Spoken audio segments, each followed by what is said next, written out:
Bonjour, aujourd'hui je voudrais vous parler du thème de la pleine lune.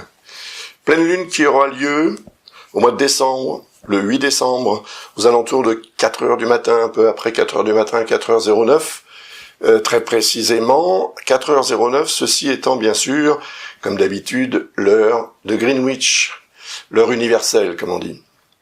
Alors, elle va se produire comme vous le voyez sur cette carte, dans le signe des Gémeaux, qui est ici. Et elle va produire, évidemment, cette lune en Gémeaux, elle sera directement et exactement opposée au Soleil. C'est ça, en fait, qui représente la pleine lune. Et tout ce que ça comporte, parce que la pleine lune est un moment d'exaltation des émotions, de la sensibilité de chacun, d'une certaine forme de vulnérabilité aussi qui peut se manifester sur le plan physiologique et sur le plan psychologique. Dans le signe des Gémeaux, elle est reliée évidemment à l'aspect mercurien du signe, c'est-à-dire à tout ce qui concerne la communication, les déplacements, les rapports humains en général, tout ce qui peut en fait faire de nous des humains qui ont un intellect qu'ils utilisent au mieux, parfois. Mais vous voyez que sur cette carte, il y a une conjonction ici avec Mars. Et donc Mars représente un potentiel de tension qui peut être déjà en action depuis l'entrée de Mars en Gémeaux, ce qui date déjà de quelque temps, et qui va durer jusqu'au 25 mars de l'année prochaine quand même. C'est un transit très long, qui est exceptionnel dans le sens où la dernière fois où il s'est produit, nous étions en 1990-91. Donc, le transit de Mars en Gémeaux, le fait que la Lune arrive dans ce signe, elle va arriver dans ce signe, comme vous le voyez ici, elle est à 18 degrés du signe des Gémeaux, 16 degrés du signe des Gémeaux. Donc, en fait, ça veut dire que elle aura séjourné déjà 32 heures, à peu près, dans le signe. Et 32 heures avant cette pleine lune, donc, l'énergie va devenir de plus en plus intense. En fait, la tension est représentée par cette opposition entre Mars et le Soleil, qui, elle, date déjà pratiquement de l'entrée du Soleil en Sagittaire. Et elle s'intensifie, cette opposition, au fur et à mesure que le Soleil progresse, et là, il arrive au moment de la pleine lune, très exactement, à quelques minutes d'arc près, très exactement, à la conjonction de la Lune. Donc, c'est la Lune qui arrive là. C'est pas Mars. Mars est là depuis plus longtemps. La Lune va servir de déclencheur. Et ce déclencheur peut être relié à la tension représentée par l'opposition Soleil-Mars, qui peut devenir une source, effectivement, d'éclatement, d'explosion. C'est comme si les personnes concernées par cette opposition se sentaient de plus en plus sous pression, de plus en plus tendues, de plus en plus agressées, et tout à coup, avec l'arrivée de la Lune, à la conjonction de Mars, et en plus la notion de pleine Lune qui intensifie considérablement tout ce qui est relié à l'émotionnel, et donc à la réactivité qui peut en découler, étant donné que Mars représente aussi cette réactivité, Mars représente la capacité qu'on a à se défendre, à attaquer, à chercher à s'imposer. Donc il y a une notion de polémique qui peut se manifester durant le transit de Mars en Gémeaux, qui va durer encore une fois 7 mois et 4 jours pour être précis. Eh bien, cette nouvelle lune et cette pleine lune qui vont arriver de temps en temps en discorde avec ce transit de Mars en Gémeaux, à chaque fois ça va produire un regain d'activité neuronale, puisqu'on est dans le signe de Mercure, mais également de risque en fait de tension émanant d'une précipitation, d'une réactivité excessive. Et là, la Lune, évidemment, le fait qu'elle arrive très précisément à cette notion de pleine Lune, donc exactement à l'opposé du Soleil, pour rejoindre Mars, qui sera également très exactement à l'opposé du Soleil. À mon avis, ça représente un moment extrêmement fort où certaines tensions sous-jacentes, ou même non sous-jacentes, des tensions évidentes, risquent de créer une explosion. Donc, soyons vigilants, soyons aussi comment dire, aussi calmes que possible dans la situation, quelle qu'elle soit, situation qui vous concernera, situation qui me concernera, qui nous concernera peut-être tous. Tout dépend évidemment de l'ampleur et de la dimension que va prendre cette configuration et les événements qui vont en découler. Parce qu'il n'y a pas que l'opposition Soleil-Lune ou Soleil-Mars. Il n'y a pas que la conjonction Lune-Mars opposée au Soleil. Il y a d'autres aspects qu'on voit sur cette carte du ciel. Par exemple, donc le signe des Gémeaux qui est ici est en substance, si vous voulez, en désaccord aussi avec le signe des Poissons. Donc, on va avoir une dissonance avec Neptune qui est là. Neptune qui est conjoint à Jupiter. Donc on peut aussi estimer une forme de dissonance avec Jupiter. Et cette dissonance avec Jupiter indique évidemment un risque accru de tension, puisque Jupiter a tendance à mettre de l'huile sur le feu. Quand cette planète est en discorde avec une autre, elle va augmenter l'énergie de cette autre planète à outrance pour en faire quelque chose qui sera beaucoup plus problématique. Et cette réactivité représentée par Mars, elle risque d'être amplifiée considérablement par Jupiter. Et Neptune, qui est là, donc ce Neptune qui ne veut de mal à personne en fait, il représente une notion finalement de confusion. Voilà, on ne sait pas de quoi on parle, mais on en parle. Et automatiquement, on dit des choses ou on exprime aussi des choses qui ne sont pas le reflet de la réalité. Et on peut avoir tendance même à fonctionner, à réagir. Quand on voit évidemment la conjonction Lune-Mars, on peut avoir tendance à réagir sur la base de présomptions et de façon très musclée, mais pas forcément sur la base d'une réalité avérée.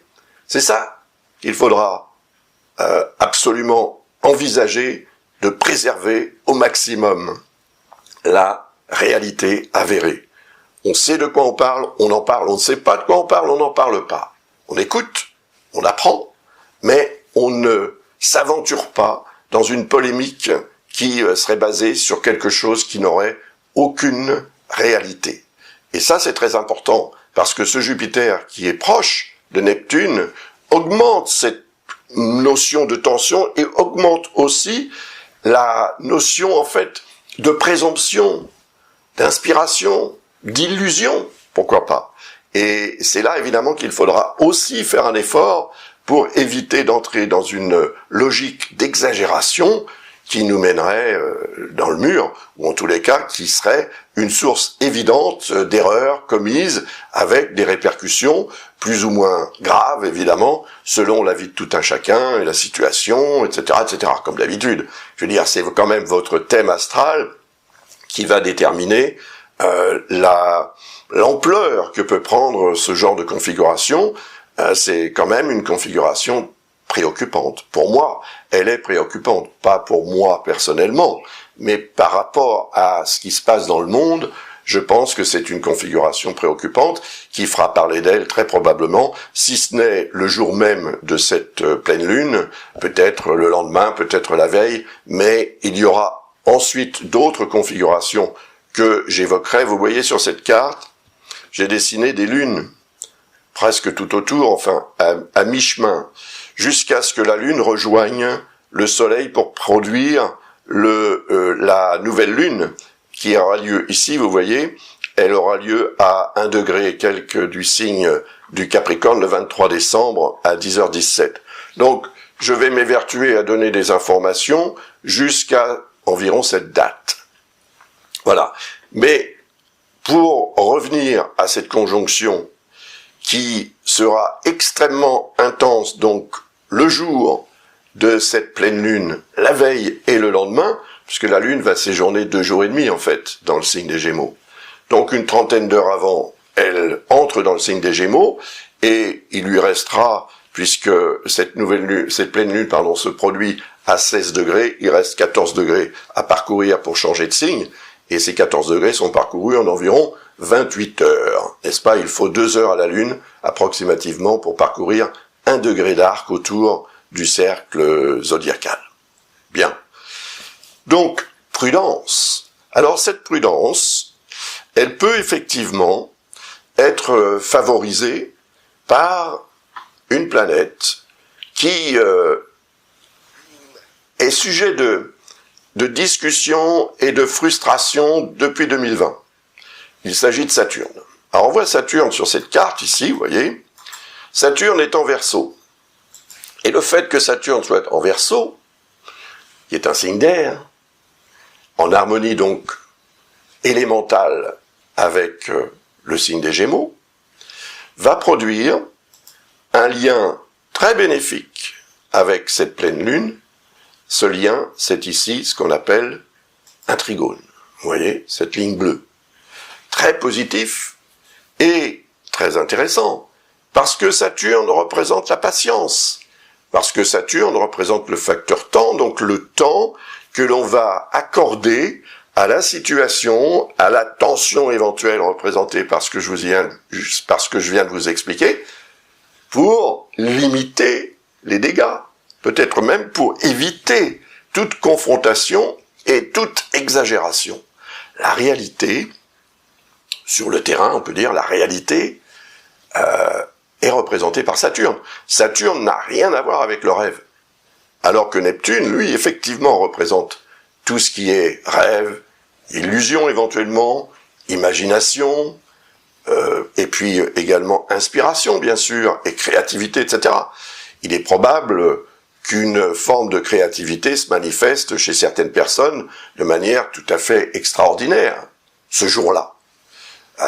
Mais encore faudra-t-il évidemment tirer quelque chose de concret de cette créativité, de cette inspiration qui émanerait de Neptune conjoint à Jupiter et en dissonance avec la Lune et Mars, parce que ça peut produire effectivement quelque chose de très fort, mais quelque chose de difficile à contrôler ou à concrétiser. Voilà, tout à coup, vous avez une inspiration géniale, mais si vous attendez trop longtemps pour la mettre en pratique, cette inspiration, vous allez finir peut-être par l'oublier, tout simplement, comme un rêve. Quand on se réveille le matin, on a fait un beau rêve, on reste sur ce rêve pendant quelques minutes, parfois quelques instants, quelques heures, mais pas plus. Donc, le rêve finit par s'évanouir. Et quand il ne s'évanouit pas, c'est qu'il a un message à nous transmettre. Donc ce rêve-là, on peut le conserver en soi, peut-être toute sa vie. Mais bon, pour revenir à Saturne, qui est en harmonie avec cette conjonction Lune-Mars, il forme donc, de façon un peu plus large quand même, une harmonie aussi avec le Soleil. Il arbitre. Et cet arbitrage est très important, parce que s'il est à mi-chemin des deux qui s'opposent, ça n'est rien, ça, en soi. C'est vrai que la pleine lune joue un rôle important au niveau de l'augmentation de cet émotionnel que représente la lune, et on note effectivement très souvent des problèmes existentiels chez les personnes fragiles ou vulnérables qui vont être effectivement très fortement influencés par la pleine lune. Et là, on a Mars en plus. Ça n'est pas courant. Et cette conjonction opposée au Soleil, qui peut produire les tensions, les réactions, les explosions que j'évoquais tout à l'heure, serait donc canalisée par l'énergie de Saturne, qui représente quelque part un petit peu l'arbitre sur un terrain, imaginons une partie de tennis, entre la Lune et le Soleil, avec Mars, qui finalement se joint à la Lune pour attaquer le Soleil. C'est un petit peu ce que ça veut dire. Donc le Soleil, c'est la vie. Et la vie de tout un chacun dépend de ce que la personne souhaite pour elle-même, de ses capacités de réalisation, de sa motivation, etc., etc., de tout un tas de facteurs, c'est sûr. Et Saturne est là pour limiter un petit peu l'intensité de ce qui pourrait découler de cette configuration pour nous permettre de mieux la gérer. Et ainsi, d'en tirer quelque chose qui sera une source de satisfaction et de résultats concrets et positifs plutôt que de déception, de désillusion et, plus grave encore, d'erreurs qui pourraient coûter très cher. Et ensuite, la Lune, elle va continuer de circuler autour du zodiaque et elle va produire dans les heures qui vont suivre ce qu'on appelle un quinconce avec Pluton. Donc, ce quinconce avec Pluton, il est intéressant parce que Pluton représente ce que l'on doit accepter de remettre en question, voire de sacrifier, pourquoi pas, en vue d'obtenir quelque chose en retour. Donc on fait un sacrifice et il est récompensé par les dieux, c'est ce que faisaient les anciens à une certaine époque, et ce qui se fait encore d'ailleurs, je pense, dans certaines civilisations, certains pays, etc. Cette notion de sacrifice, on peut l'intégrer dans notre façon de vivre, bien évidemment. On en fait des sacrifices dans la vie. Et là, le quinconce représente la tendance qu'on peut avoir à remettre au lendemain, en fait, ce sacrifice. On sait qu'on doit le faire. Donc on sait qu'on doit accepter d'abandonner certaines habitudes, certaines choses, certaines personnes, pourquoi pas aussi, mais on attend. Et le fait d'attendre peut aggraver l'ampleur du sacrifice, augmenter l'ampleur du sacrifice à faire. Alors Pluton va changer de signe au mois de mars. Il va passer dans le signe du Verseau pour la première fois depuis 248 ans. C'est un transit extrêmement important. Ce sera pour le monde entier une première, une première alerte sur ce que Pluton risque de nous imposer à partir du moment où il sera plus ou moins confortablement installé dans le signe du Verseau, et ça, ce sera à la fin de l'année 2024.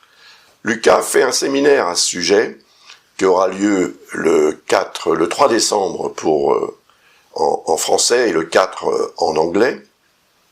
Si ça vous intéresse d'y assister, il vous expliquera ce que ce transit de Pluton, le transit de Saturne qui va également changer de signe pour passer en Poisson, et les autres transits importants des planètes lentes et des planètes moins lentes risquent d'avoir comme effet dans le monde entier et par rapport à votre signe, par rapport à tout un tas de paramètres que vous pourrez prendre en compte pour mieux cerner la façon dont cette énergie va se manifester. Ces énergies vont se manifester, parce qu'il n'y en aura pas qu'une.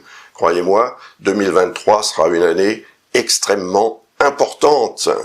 Donc, je la considère comme l'année qui représente le début de la fin d'une ère, la fin d'une façon de vivre, pour s'engager dans quelque chose de complètement nouveau, par obligation, parce que la société en sera arrivée là, tout simplement, et ça va commencer à s'imposer durablement pour une période d'une 20aine d'années, à partir du mois de novembre 2024. Donc on n'en est pas encore là, il faut se préparer.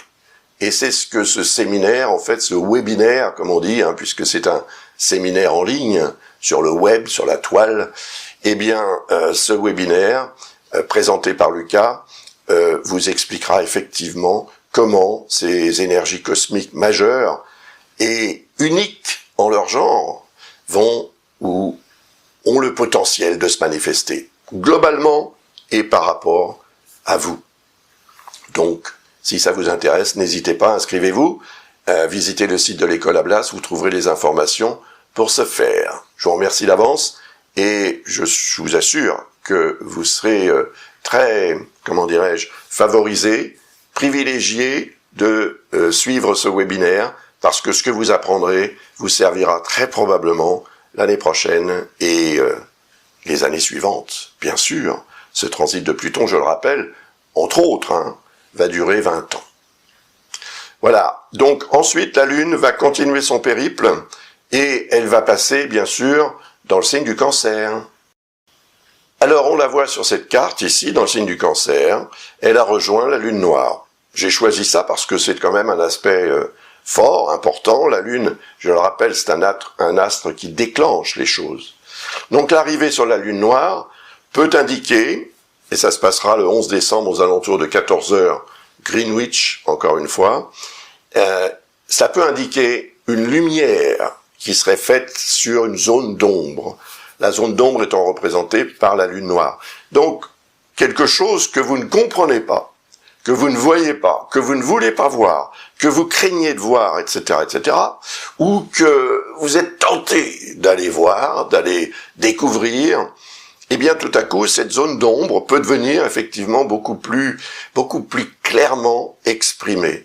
Et ça vous permettra de découvrir quelque chose, d'apprendre quelque chose qui vous servira, a priori. Mais on voit aussi que cette conjonction lune noire est directement opposée à Pluton.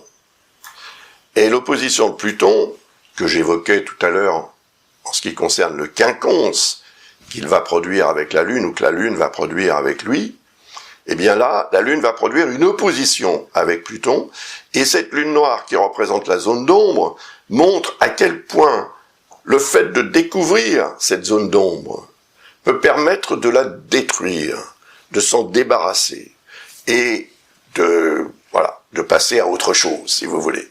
Mais parce que on peut comprendre, en faisant une lumière, qui sera quand même une lumière pas extrêmement forte, bien que la Lune ne sera que à peu près 3 jours après sa pleine Lune, après sa plénitude, donc elle sera encore très intense en termes de lumière.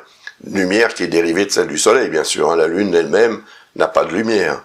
Mais il n'empêche que ça peut être représentatif d'un éclairage qui sera fait sur cette fameuse zone d'ombre qu'il sera ensuite, évidemment, nécessaire de traiter. Et le traitement sera, à mon avis, assez possible, parce que si on regarde bien cette conjonction Lune noire, on s'aperçoit qu'elle est au trigone de Jupiter. Et donc, on peut dire aussi par extension qu'elle est ou qu'elle sera au trigone de Neptune. Voilà. Et donc, Neptune et Jupiter, ici, représentent un potentiel intuitif, peut-être, une inspiration. Tout à coup, c'est peut-être l'inspiration qui va vous guider vers cette zone d'ombre et vous permettre de la découvrir et de la comprendre. Donc, il y a un point d'interrogation quelque part dans votre vie. Il y a effectivement des choses qui ne sont pas claires. Et le but, c'est quand même de les éclairer au maximum. Et si vous vous laissez guider par votre intuition, il est fort probable que vous arriviez à découvrir effectivement ce qui pourrait être plus ou moins caché, dissimulé, ou ce que vous pourriez avoir été tenté d'ignorer dans le passé. La nécessité de comprendre se manifeste parfois parce que il y a un besoin fort à ce sujet, et ce besoin dépasse la crainte qu'on peut avoir de découvrir la vérité. Donc, à vous de voir comment vous allez traiter cette information, mais je pense qu'elle peut être très utile à certaines ou certains d'entre vous. Après la Lune va continuer son périple et passer dans le signe du Lion. Alors vous la voyez dans le signe du Lion, sur cette carte, elle est ici. Je l'ai placée à 20 degrés. Ça va se produire le 13 décembre aux alentours de 14 heures, encore une fois. Et il est clair que cette Lune, à 14 degrés du signe du Lion, produira une opposition exacte avec Saturne.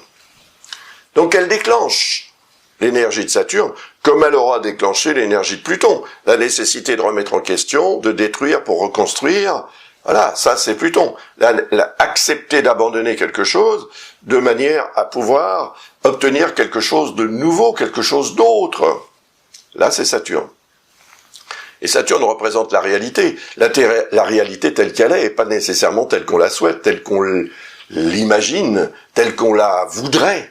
Non, c'est la réalité tout simplement, c'est tout. On n'a pas à discuter, c'est comme ça. Donc là, le fait que la Lune arrive à l'opposé de Saturne produit une mise en avant de cette réalité. Tout à coup, on ne peut plus discuter, c'est comme ça, c'est vrai, c'est réel, eh bien, on s'en accommode. Cette Lune, qui se trouve dans le signe du Lion, elle va également produire, comme vous le voyez ici, je vais le tracer, un aspect avec Uranus. Cet aspect avec Uranus, c'est ce qu'on appelle un carré. Il est un petit peu large, mais presque pas, finalement. Il y a 5 degrés d'orbe, c'est tout à fait acceptable pour un carré. La quadrature est une dissonance. Uranus représente ce qui doit changer. On a le nœud lunaire nord qui n'est pas très loin, on le voit ici. Il est conjoint à Uranus, et ce nœud lunaire nord qui est conjoint à Uranus montre aussi qu'il y a un besoin d'aller vers ce que représente Uranus, c'est-à-dire le changement. Encore une fois, j'en reparle, parce que j'en parle à chaque fois. Pourquoi ? Parce que cette configuration perdure, pas celle qui implique la Lune avec Uranus d'ailleurs, celle plutôt qui implique le nœud lunaire nord avec Uranus, oui, elle va durer beaucoup plus longtemps. Mais il y a aussi celle qui implique Uranus et Saturne.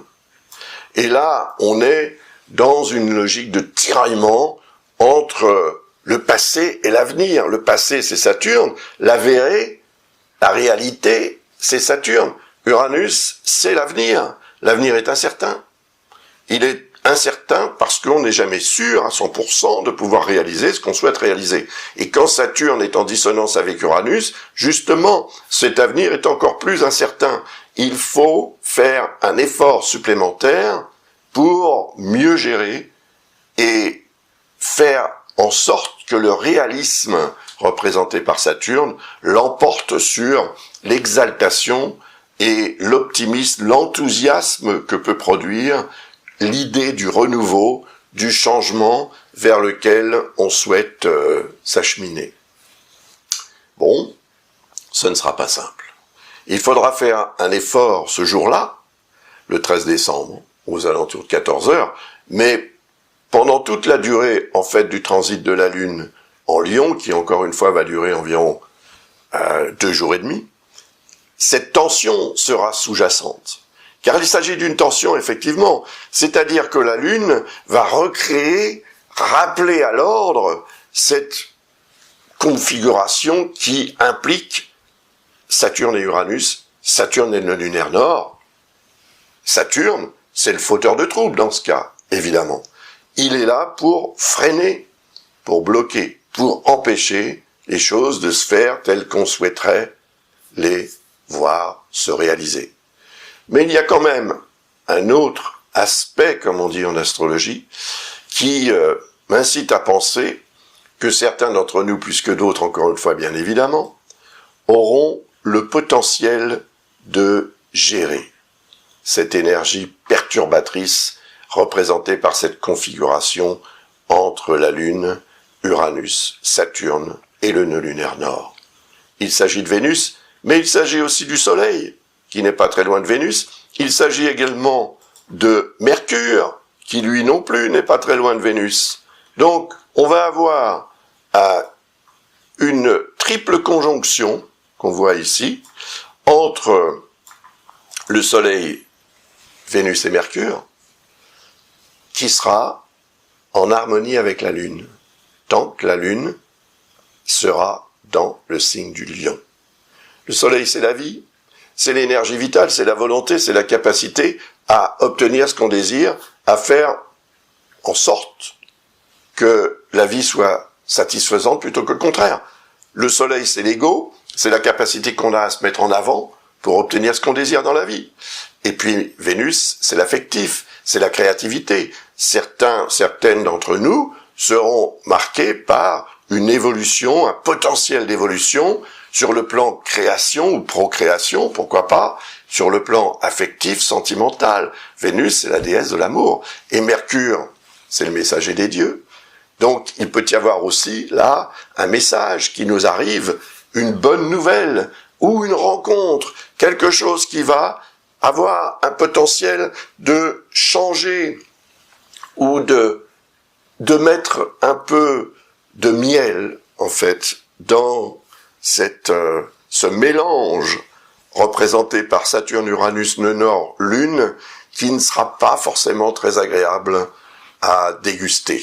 Donc le miel, représenté par cette triple conjonction en harmonie avec la Lune, sera évidemment une source de satisfaction, même si l'ambiance globale, générale, n'est pas très agréable. On aura ce potentiel de se retrouver ou de peut-être se tourner vers quelque chose ou quelqu'un qui nous apportera ce bien-être dont on aura effectivement besoin à cette époque.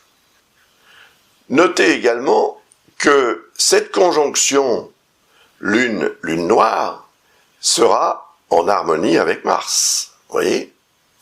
Ce lien, c'est un sextile. Il est positif. Il unit un signe de feu et un signe d'air. L'air ayant besoin du feu pour être réchauffé, le feu ayant besoin de l'air pour brûler. Ce sont vraiment deux signes qui peuvent s'accorder, et deux éléments plutôt qui peuvent s'accorder, et le fait que Mars soit dans le signe des Gémeaux va être favorisé par l'énergie lunaire, donc le potentiel d'action pourrait être amplifié, malgré quand même le fait, comme on le voit sur cette carte, que Mars sera évidemment encore opposé au Soleil, et qu'il y aura aussi un phénomène d'opposition avec Vénus, pas tout de suite quand même avec Mercure, mais avec Vénus, oui. Donc il peut y avoir aussi cette tension, cette tendance à agir ou à réagir trop rapidement, avec un peu trop d'impulsivité.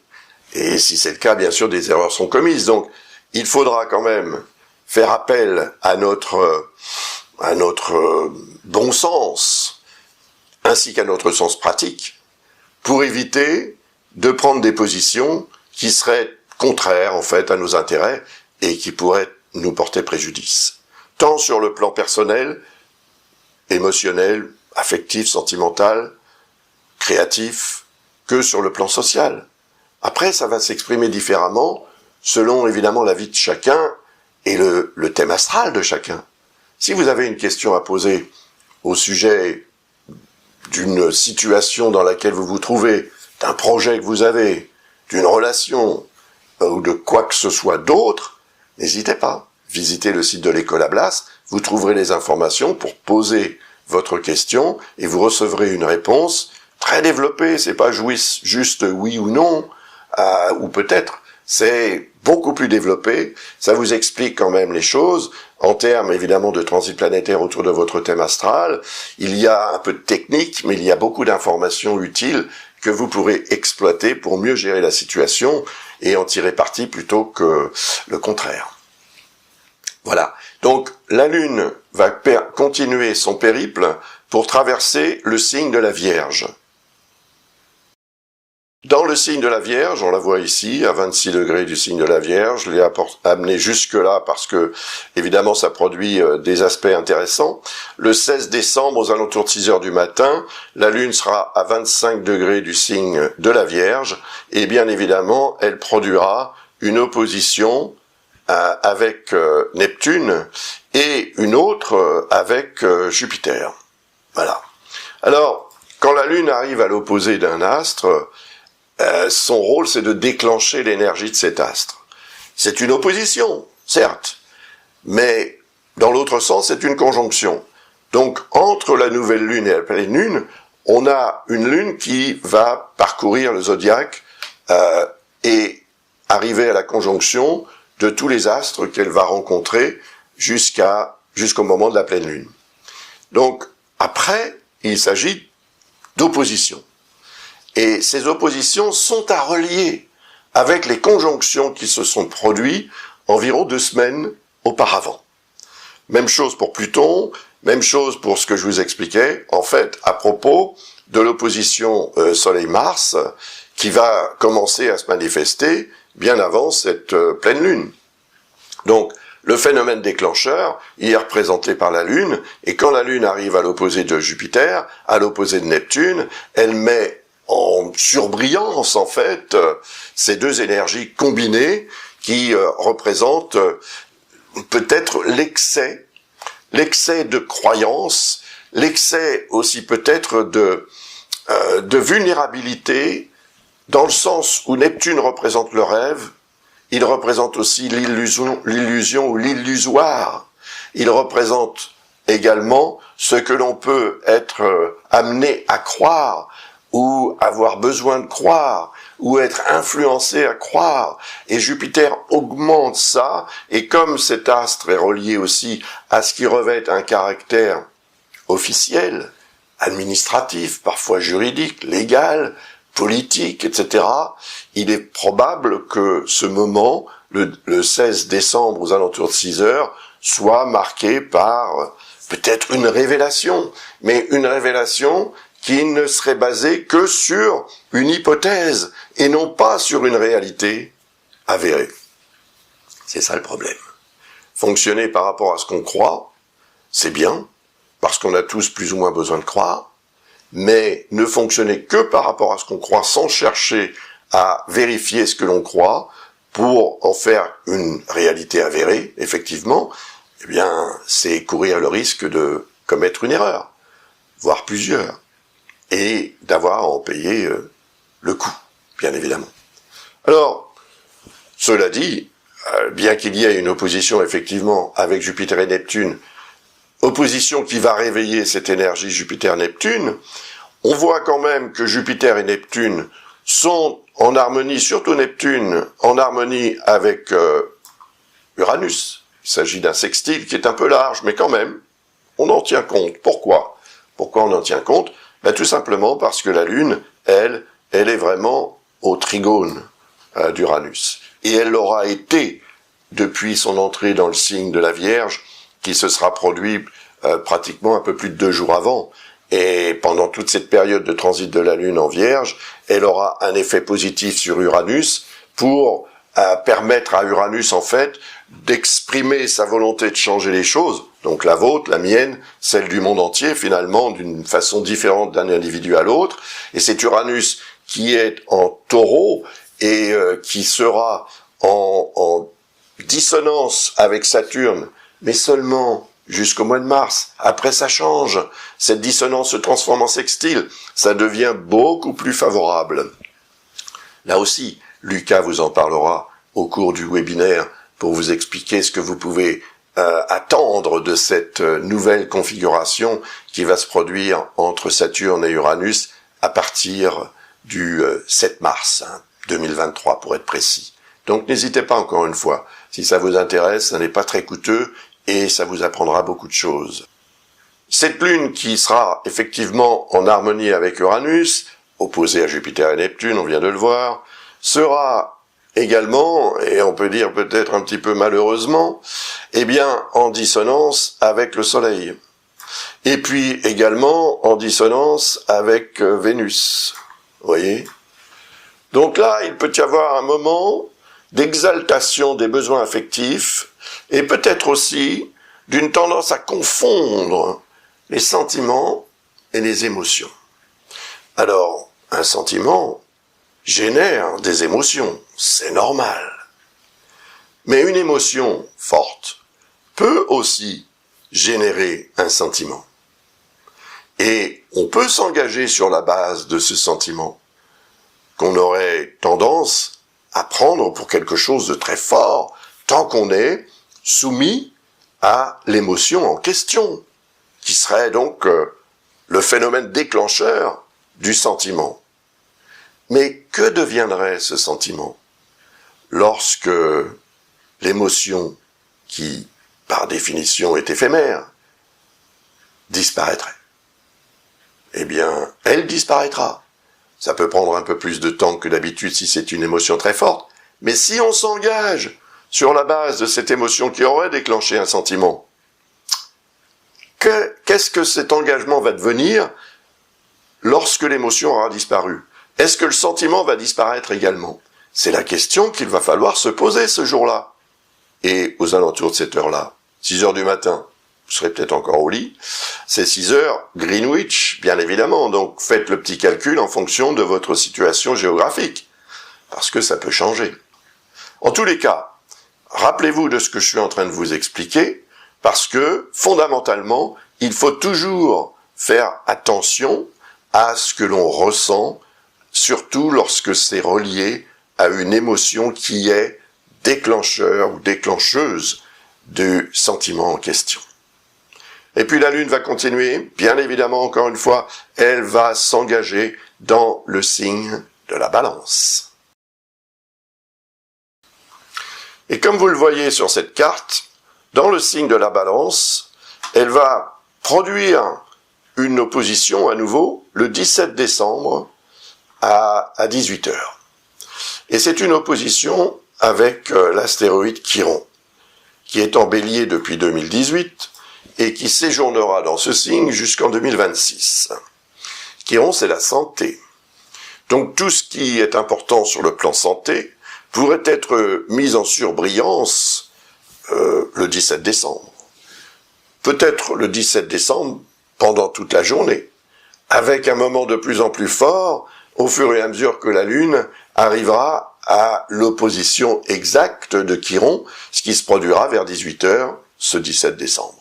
Mais la Lune continuera son périple en Balance pendant encore, puisqu'elle est là à 11 degrés, presque 12 degrés, il lui restera 18 degrés à parcourir, et ça représente 36 heures. Donc pendant 36 heures ensuite, elle sera toujours en Balance, et elle aura toujours cet effet sur l'énergie de Chiron. Ce qui veut dire que pendant deux jours et demi environ, c'est toujours le temps approximatif que la Lune met pour traverser un signe, eh bien, l'aspect santé de votre vie sera mis en surbrillance. Alors c'est la santé en tant que telle, c'est possible. Mais c'est la santé aussi au sens figuré. La santé de vos affaires, la santé de votre vie professionnelle, la santé de votre vie sociale, de votre vie de couple, de votre vie sentimentale ou autre. Mais l'aspect santé doit être retenu.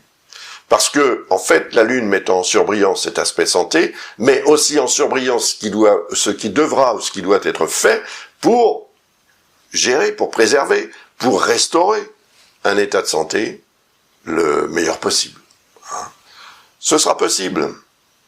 Parce que Chiron, qui est donc en Bélier, forme, comme vous le voyez sur cette carte, un trigone avec le Soleil. Et le Soleil, c'est la vie.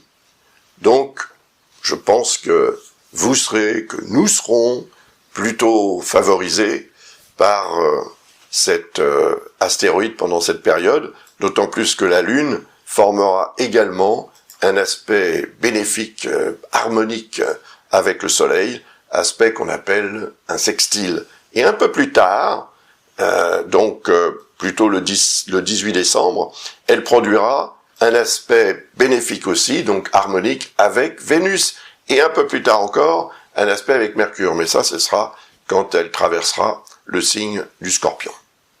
Donc, très intéressant, du point de vue affectif, là, il y a une meilleure gestion de l'émotionnel et de l'affectif, ce qui veut dire que votre émotionnel, s'il déclenche un sentiment, ce sera un vrai sentiment plutôt que quelque chose qui risque de disparaître une fois que l'émotion aura, elle, disparu. Donc c'est intéressant parce que la Lune va éventuellement rejoindre Vénus. J'en parlerai quand j'analyserai le thème de la nouvelle Lune, bien évidemment, la nouvelle Lune du 23 décembre, puisqu'elle va se produire, comme vous le voyez sur cette carte, elle va se produire très proche de Vénus, de Mercure, de Pluton, qu'elle rejoindra dans les heures qui suivront et les 2 jours qui suivront, en fait, cette nouvelle Lune. On a aussi, voyez, cette Lune-là, dans le signe de la Balance, elle est en harmonie avec Saturne. C'est bon, ça. C'est très bon. Parce que Saturne représente la réalité avérée, comme on l'a vu tout à l'heure, le réalisme, en fait. Le facteur temps également. Si vous avez su faire preuve de patience et de vigilance, si vous avez su fonctionner par rapport aux réalités plutôt que par rapport à ce que représenterait Neptune ici et Jupiter, il faut pas oublier quand même que l'opposition Lune, Jupiter, Neptune, qui se sera produit le 16 décembre, aura pour effet de mettre en lumière un risque d'erreur, ou même une erreur commise, ou une sorte d'illusion dans laquelle vous pourriez être tenté de vous engager, comme si c'était la réalité. Eh bien non. Et lorsque la Lune arrivera en Balance et qu'elle produira un lien harmonique avec Saturne, qui aura un rôle à jouer, à mon avis, surtout à partir du 18, pendant toute la journée du 18, parce que la Lune sera beaucoup plus en accord avec Saturne ce jour-là. Mais il n'empêche que cette harmonie est très intéressante dans le sens où si Saturne représente la réalité avérée, sachant qu'il est également en harmonie avec le Soleil, qui est ici, qu'il sera aussi d'une certaine manière en harmonie avec Vénus, eh bien ce que je viens de vous dire à propos de la complicité Lune-Vénus, Lune-Soleil, Lune-Saturne, ça risque, ou ça a des chances plutôt que de risquer, ça a des chances de produire un résultat extrêmement positif si vous vous donnez la peine d'agir par rapport à ce que vous désirez et si vous contrôlez vos émotions de façon à ce qu'elles ne faussent pas votre bon jugement et que vous puissiez vous engager dans une relation, dans un projet, dans une activité qui répondrait beaucoup plus à vos attentes, à vos besoins, à vos aspirations, etc., etc. Donc il y a vraiment quelque chose de très positif à tirer de cette configuration entre le 17 et le 18 décembre. Préparation pour Noël, n'est-ce pas? D'ailleurs, la nouvelle lune aura lieu le 23 décembre, donc 2 jours avant Noël. Ça, c'est très intéressant aussi, comme nous allons le voir lorsque j'analyserai cette carte du ciel de la nouvelle lune en Capricorne, à 1 degré, comme vous le voyez ici, à 1 degré et quelques du signe du Capricorne. Et la dernière configuration que j'aimerais évoquer avec vous, c'est en fait celle qui concerne le nœud lunaire sud. En effet, la Lune va atteindre le nœud lunaire sud, comme vous le voyez ici, le 19 décembre à 22h30, heure, bien sûr, encore une fois, Greenwich. Donc en fin de journée. Et elle va automatiquement produire une opposition avec le nœud lunaire nord. Alors ça, c'est obligatoire, parce que les nœuds lunaires sont diamétralement opposés, donc il y a toujours une opposition entre les deux. Mais le nœud lunaire sud représente ce que l'on doit accepter d'arrêter de faire, par exemple, accepter d'abandonner, accepter de se détacher. Le nœud lunaire sud peut représenter un attachement et une dépendance à quelque chose, quelqu'un qui dépasse les limites raisonnables, on peut dire. Il faut aller vers le nœud lunaire nord. Ça, c'est le message. Et comme ce nœud lunaire nord est conjoint à Uranus, évidemment, cette opposition avec le nœud lunaire nord va produire, comme vous le voyez ici, une opposition avec Uranus et le nœud lunaire nord. Donc, le rôle de la Lune, passant sur le nœud lunaire sud, c'est de déclencher la notion de tiraillement entre les deux nœuds lunaires. Le nœud lunaire sud représente un potentiel qui pourrait devenir une source de blocage parce que il est relié à quelque chose ou quelqu'un qui a tendance peut-être à nous tirer vers le bas, à nous freiner et à nous, peut-être même à nous paralyser un petit peu. En tous les cas, à diminuer considérablement notre capacité d'avancer et d'agir en fonction de ce qu'on désire. Mais cette lune, en passant où elle va passer, va aussi mettre en surbrillance le nœud lunaire nord et Uranus, qui sont là. Et cette surbrillance que je mets ici en jaune, associée à celle-ci, va produire un climat en fait très propice au changement. Tout à coup, on va se rendre compte, on va prendre conscience de ce que l'on doit changer. On le sait depuis déjà un bon bout de temps, mais il nous manquait peut-être certains éléments. Eh bien, ces éléments, on peut très bien les découvrir le 19 décembre, aux alentours de 22h30, ou le 20 décembre, parce que la Lune restera évidemment dans le signe du Scorpion pendant encore quelques temps, pendant quelques heures. En fait, elle est là à 10 degrés, donc elle va rester encore une quarantaine d'heures dans le signe. Et pendant qu'elle sera dans ce signe, elle va aussi produire un lien très harmonique, un aspect, comme on dit, avec Neptune. On le voit ici, c'est un trigone, et un autre avec Jupiter. Donc elle va déclencher de façon favorable l'énergie Jupiter-Neptune qui correspond à nos aspirations, à ce que l'on souhaite obtenir de mieux dans la vie. Et là, on aura la possibilité de le faire, de l'obtenir, ce mieux. Mais, ah oui, il y a souvent des mais, hein, c'est comme ça. Mais Uranus est en dissonance avec Saturne. Ben oui, ça continue. Et le nœud lunaire nord est en dissonance avec Saturne. Eh oui, ça continue. Et Saturne est également en dissonance avec le nœud lunaire sud, bien évidemment. Et la Lune. Donc, blocage. Là, Saturne joue l'arbitre, encore une fois. Mais cet arbitrage, c'est de limiter l'intensité d'une configuration qui pourrait peut-être nous libérer de certaines situations dont on n'a vraiment plus besoin et qui pourraient être une source de blocage et peut-être aussi d'erreur monumentale si on faisait le forcing. Donc Saturne est là malgré tout pour dire attention, vous souhaitez le changement, mais il ne faut pas que ce changement se fasse n'importe comment. Agissez beaucoup plus par rapport aux réalités que par rapport à cet émotionnel que représente la Lune et qui pourrait vous inciter à prendre des positions que vous regretterez dès lors que votre émotion disparaîtrait.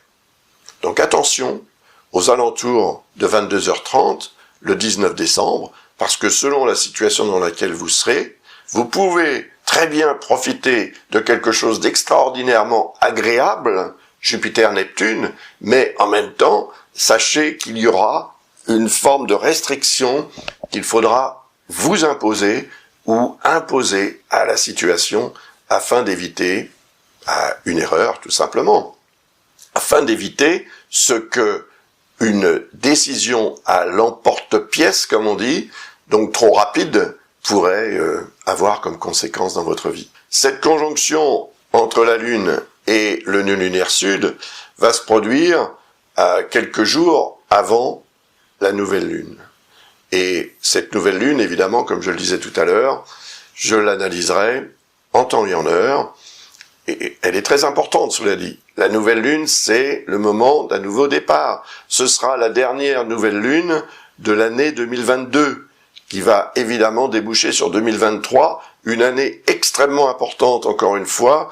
Ne négligeons pas l'importance que peuvent avoir les configurations astrales et ce qu'elles peuvent nous apporter. Rappelez-vous 2019 et l'analyse que j'avais faite au mois de juillet de cette année 2019 à propos de la grande conjonction qui allait avoir lieu en Capricorne. Cette conjonction qui ne s'était pas produite depuis plus de 6500 ans. Elle a eu cet effet majeur qui maintenant évidemment continue d'avoir une influence dans nos vies, même si c'est indirectement l'effet de la pandémie et tout ce qui peut s'en suivre continue et continuera peut-être pendant longtemps à nous affecter. Donc ne négligeons pas les influences cosmiques et les configurations astrales, surtout quand elles sont exceptionnelles, c'est-à-dire extrêmement rares. Celle de Pluton ne s'est pas produite, ce transit de Pluton ne s'est pas produit depuis 248 ans. Il est suffisamment rare pour être important. Il y a 248 ans, la France, entre autres, se préparait à la Révolution. Et il y a 248 ans, l'Amérique se battait pour son indépendance. Donc, vous voyez, il y a une corrélation entre les manifestations humaines, en fait, les réactions humaines et le fonctionnement de la nature humaine et les orientations des astres autour du système solaire, dont nous faisons partie, dont nous ne pouvons pas nous extraire, et dont nous subissons, bien évidemment, les influences de façon fluctuante, en fonction des positions de tous ces astres. Bien. Si vous voulez en savoir plus, encore une fois, à ce sujet, n'hésitez pas, inscrivez-vous au webinaire de Lucas, et croyez-moi, vous allez en apprendre beaucoup. Je vous remercie en attendant, je vous remercie de votre attention, et je vous remercie aussi beaucoup de votre intérêt pour mon travail. À bientôt. Au revoir.